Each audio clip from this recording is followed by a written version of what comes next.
تو ایسے پڑھا جائے گا ان ادری اقریبم، تنوین کے بعد حروف یرملون میں سے میم آگے ہے تو یہاں غنہ کرنے کے ساتھ ساتھ ہم ادغام بھی کریں گے اور ایسے پڑھیں گے اب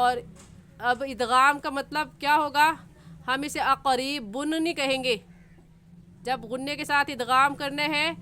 تو ہم اس با کو میم کے ساتھ ملائیں گے، کیونکہ ادغام اسی کہا جاتا ہے نا کہ دو لفظوں کو ایک کر دیا جائے اور جب پڑھا جائے تو دو مرتبہ پڑھا جائے اور لکھا جائے تو ایک لفظ لکھا جائے، جیسا کہ میم کو ہم با کے ساتھ بھی ملا کر پڑھیں گے اور خود بھی پڑھیں گے۔ تو اب یہ لفظ اقریبن کہنا غلط ہوگا اور صحیح ہے اقریبم۔ تو اس بات کو اچھے سے سمجھ لیں کہ ہم اسے اقریبن نہیں کہیں گے بلکہ اقریبم ما توعدون ام یجعل لہ ربی امدا۔ یجعلو میں جیم حروف قلقلہ میں سے ہے، قلقلہ کریں گے، اسے لہو کو کھینچیں کیونکہ ہا کے اوپر الٹا پیش ہے، غبی میں مد منفصل ہے کیونکہ حروف مدہ کے بعد حمزہ اگلے کلمے میں ہے تو اس لیے اس مد کو 3 الف کے برابر کھینچیں گے۔ پوری آیت ایک مرتبہ اور سن لیں، ٹھہر ٹھہر کر پڑھیں گے، مخارج کو نکال کر پڑھیں گے، صفات کا خیال رکھ کر پڑھیں گے۔ قل ان ادری اقریب ما توعدون ام یجعل لہ ربی امدا عالم الغیب فلا یظہر علی غیبہ احدا۔ عین حلق کے درمیان سے نکلتی ہے، عالم الغیب کہنا غلط ہے اور صحیح ہے عالم الغیب، اور ایسے ہی را کے اوپر پیش ہے تو اسے را کو پر یعنی موٹا کر کے پڑھیں گے، اور موٹا کرنے کا طریقہ کہ آپ کے دونوں ہونٹ گول ہو جائیں۔ علا کے اوپر کھڑی زبر ہے اور کھڑی زبر کو 1 الف کے برابر کھینچ کر پڑھتے ہیں تو کھینچ کر پڑھیں گے۔ غیبی ہی میں حروف مدہ کے بعد حمزہ اگلے کلمے میں ہے، اس وجہ سے اس مد کا نام مد منفصل اور مد جائز ہوگا اور اس مد کو 3 الف کے برابر کھینچیں گے، اس سے کم یا زیادہ نہیں کھینچیں گے۔ ایسے کہیں گے علی غیبہ احدا، زبر کی تنوین میں ایک زبر پڑھا جاتا ہے اس وجہ سے احد نہیں کہیں گے بلکہ احدا۔ دوبارہ سے اس آیت کو سن لیں، عالم الغیب فلا یظہر علی غیبہ احدا الا من ارتضی من رسول فإنہ یسلک من بین یدیہ، آیت کے بڑے ہونے کی وجہ سے وقف کر لیں گے، من بین یدیہ۔ الا کہنا غلط ہوگا کیونکہ تشدید کو ہم سختی کے ساتھ ذرا رک کر پڑھتے ہیں، الا من ارتضی غلط ہے اور صحیح ہے الا من ارتضی، تشدید کا خاص خیال رکھ کر پڑھیں۔ اکثر حضرات تشدید والے لفظ کو پڑھنے میں غلطی کر جاتے ہیں اور کہہ جاتے ہیں الا من ارتضی، الا من ارتضی نہیں ہے بلکہ الا من ارتضی۔ ایسے ہی من رسول کہنا غلط ہے اور صحیح ہے من رسول، را کے اوپر بھی تشدید ہے تو اس تشدید والے لفظ پر کیسے ہم پڑھیں گے؟ سختی کے ساتھ ذرا رک کر، مر رسول، الا،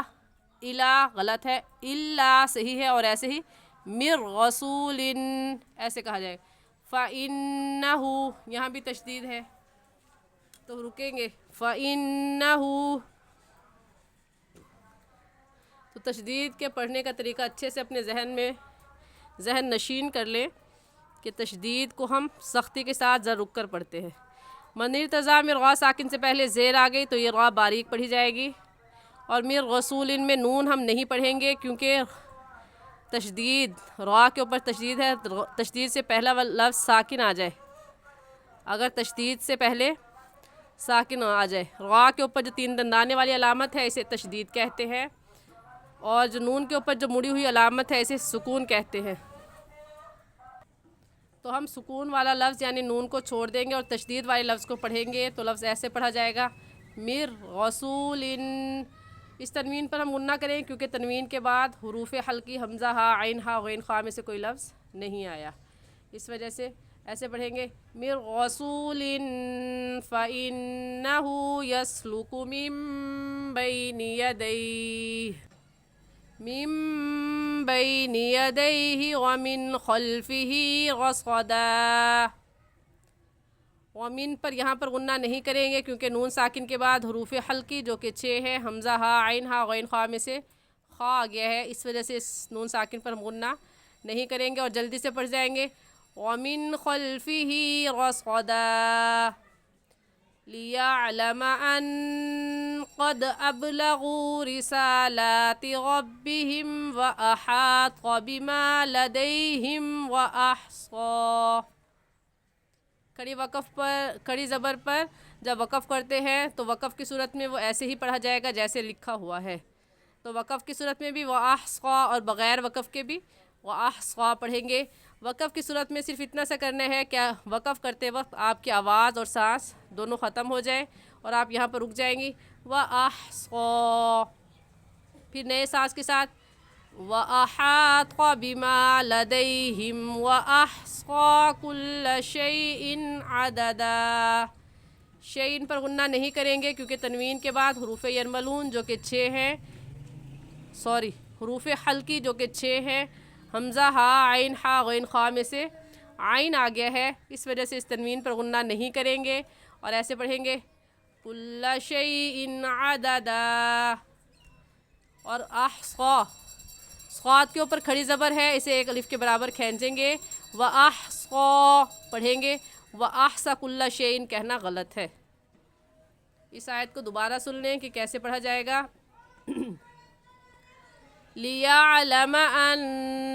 قَدْ أَبْلَغُوا رِسَالَاتِ رَبِّهِمْ وَأَحَاطَ بِمَا لَدَيْهِمْ